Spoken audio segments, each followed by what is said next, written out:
Hello, APUSHers. Today we're going to be talking about the Cold War. We're into period 8 here. So I just want to give you a brief overview of some of the main ideas of the Cold War, some contextualization, if you would. So this will be brief. So when we're talking about the Cold War, we're looking at pretty much what we call an ideological struggle. This is not an actual battle between the United States and the Soviet Union. It's a battle of ideas, and it's fought in a number of ways. So we see on one side we have the Soviet or Eastern Bloc countries, the so-called Iron Curtain, dominated by the Soviet Union. And on the other side, we have the United States and the Western democracies dominated by the United States in many ways. So how is this struggle? Let me get to that. The goal is the spread of worldwide communism. Stalin wanted to spread the communist ideals, or at least have his influence felt worldwide. And for our purposes today, the real key to this is the concept of containment. Which was written by a really key important guy. You need to know his name, George Kennan. He was actually born in Milwaukee, and he wrote. He was the U.S. diplomat that wrote the ideas of containment up. The idea that communism needs to be kept where it is, and that it would eventually collapse. And he proved to be right. So we'll talk about a little bit George Kennan a little bit later. So how was this ideological struggle mapped out? One of the more interesting ways was through espionage, the KGB versus the CIA, through all sorts of spy stuff, really. You take the James Bond movies to the great extreme, the cartoonish version of that, but espionage was a main way in which nations, especially the Soviet Union and the United States, attacked each other. There's all sorts of really interesting stories that we don't really have to or need to get time in, but espionage was a key part of the war. There was also an arms race dealing with nuclear weapons. Huge stockpiles of missiles and bombs and warheads, and the development of the ICBM, and we see later in the Cold War attempts to reduce this amount of nuclear weapons. But in the first 20 years was who could build missiles faster, bigger, and more powerful. We also put, or at least I categorized, the space race as part of this arms race. Really, the race for the moon was about who could build the rockets better. It's fully in the context of the Cold War. The third one would be what we would call proxy wars. Communist governments versus non-communist governments. So we see the United States getting involved in a lot of conflicts which ostensibly were part of the Cold War. Korea, Vietnam. We also see the United States developing friendships and becoming allies with countries and leaders that the only redeeming quality in the views of the United States was that they were non-communist. So, the classic example is U.S. support for a guy named Saddam Hussein in the 1980s because he was not communist.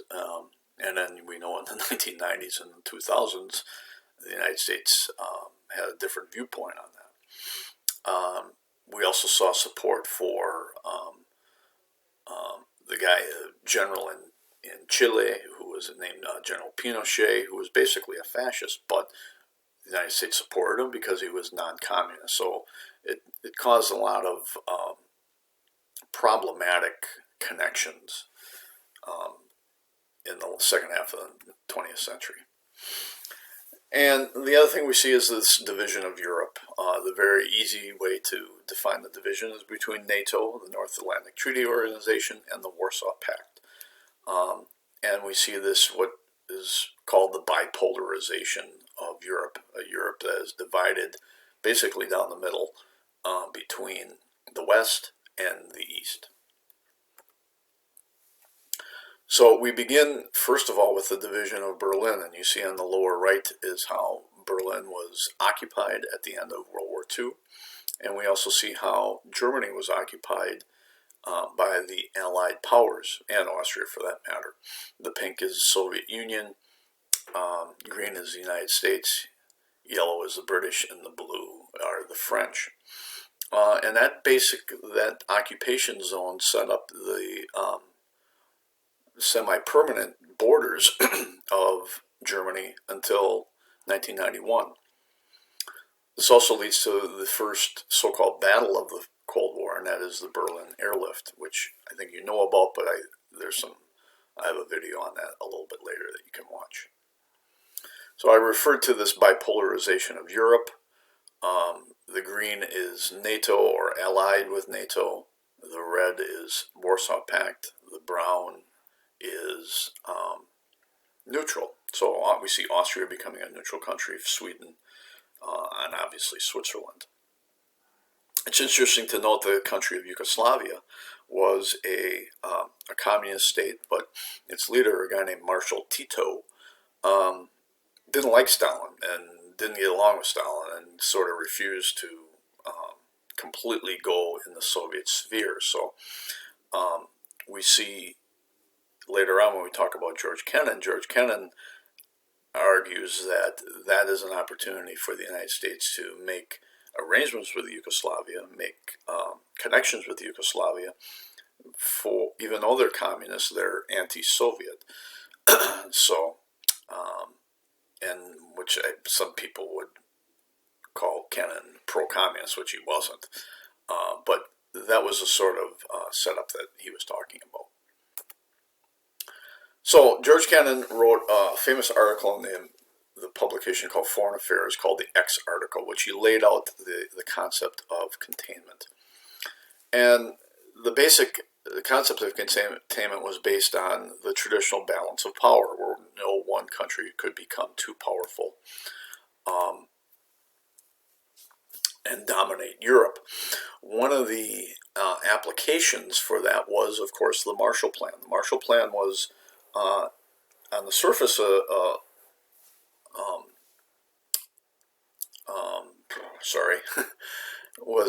was a plan to give economic aid and relief for the devastated economies of Europe. But Marshall also said in his famous speech at Harvard University, he said, you know, the more we help, the less likely the Soviets are to take over, the less appealing communism becomes. So the Marshall Plan was a huge, huge success economically, as well as in terms of perception, that the United States was sort of the good guy. And we do have to remember that the United States was seen as the great hero of the war. And the best example of that, of course, is the Marshall Plan, as well as the Berlin airlift. The people of Germany hailed the United States, and the British for that matter, as heroes, as saviors. I mentioned this already. The other aspect of containment was trying to reduce the ability of the Soviet Union to project their power. And Kennan argued that the United States should have relations and dealings with any nation that is against the Soviet Union. So this is where the idea of cooperation with the Tito regime in Yugoslavia comes in. Here's just a graph about the aid provided by the Marshall Plan. You can pause this and take a look at it as you wish. But it really turned out to be a very, very good investment on the part of the United States.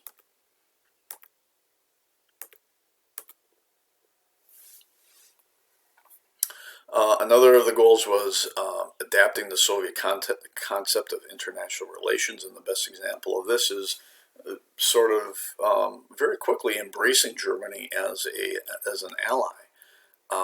West Germany became a member of NATO in 1955. So just 10 years after the war, there were one of the strongest allies of the United States in Europe was the former Germany, West Germany.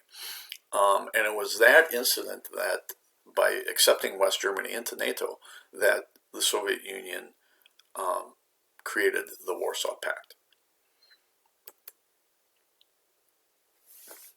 Really big key thing here on the left is NCS 68. This is the National Security Council Action 68, which basically created what we now know as the sort of military-industrial complex. You see the national defense budget spending reach its peak in 1945 and then drop dramatically in the years after.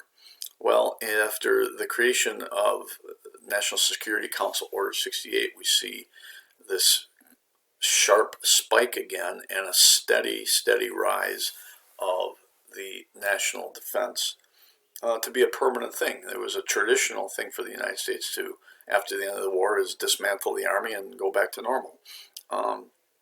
After World War II, that did not happen, and that's really a key long-term connection to other wars and other foreign policy in American history, is that the United States is sort of on a permanent, I don't want to say war footing, but their military is far larger and far, the next 2 or 3 largest militaries in the world don't even match up to the United States in terms of spending, in terms of weaponry and all that. We also see the establishment of the CIA as a permanent body. The CIA didn't exist during World War II, but came about after the war. One side note here, the idea of 2 Chinas, because of the Communist Revolution and the defeat of Chiang Kai-shek on the bottom there, and his nationalists, the Kuomintang, fled China to the island of Taiwan, or the island of Formosa, which became Taiwan. And for a long time, the United States dealt with 2 Chinas. They recognized Taiwan as the real China, and they did not accept Communist China as a real China. So there's that whole issue of the 2 Chinas.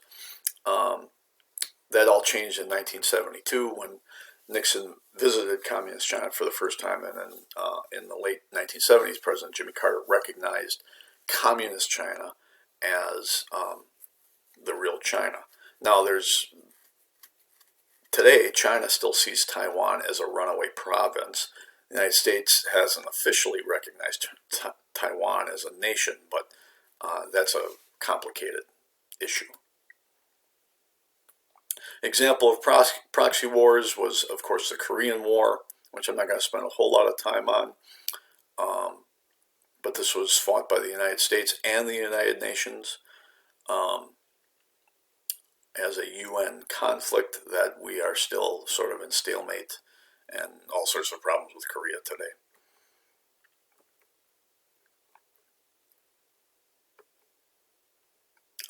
That's the general course of the map of Korea. So I'm running out of time here, so good enough for that. So the activities associated with this, you'll see that, so after watching the lecture, check out the video. That's pretty funny. That's tongue-in-cheek. But there are some legitimate video resources there. The links work. But we're looking at the bigger question of this little mini unit of, how do these events of the Cold War represent a continuity of past foreign policy? How is it similar to past foreign policy? But more importantly, in what ways does it represent a major change? And I briefly alluded to that. That would be the thing to think about as you're going through this. There is a review question here fairly recently, and I don't even know if this is on our 20 questions or not, but this would be something that I want to make sure we can cover So I'm just about out of time. Questions, comments, no homework for this one. I'm just going to check to see that you checked in on this. Thank you all.